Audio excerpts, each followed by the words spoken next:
Well, quite a few, especially at a time when we don't yet know who or how many people might have been responsible for this.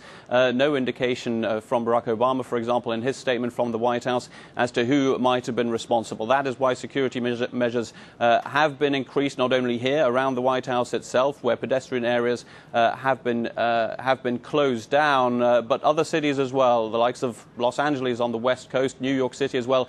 And we're looking as far away as London in the United Kingdom, where, of course, the London Marathon will be taking place very soon indeed. Again, at this time, when nobody appears to know who might have been involved in this, whether an individual, whether a group, and also whether this might be terrorism-related or not, there is, of course, a sense of nervousness. Barack Obama, in his statement, certainly not using the term terror, though a White House official does say that this is being treated as something like an act of terror.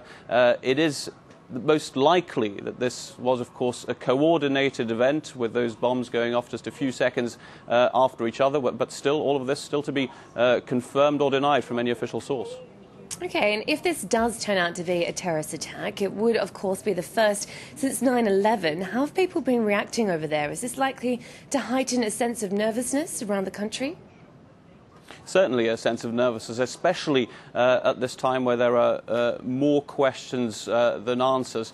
For example, there will be an increased nervousness, of course, in Boston right now, with still reports coming in of unexploded devices possibly still being around the city, and of course of any person who might be responsible for this could still want to leave the city. That's why there'll be increased security at airports as well. But of course that will be happening around the country. As you mentioned, this would be the first such act on US soil since 9/11, and it does take us back to what Barack Obama did say less than a year ago, just before the 10th anniversary of 9/11, when he said that his fear was of the act of a, quote, lone wolf. I think that is now probably the most viable speculation right now. Still, again, all of this is speculation, but that is the fear that this might have been a lone wolf who was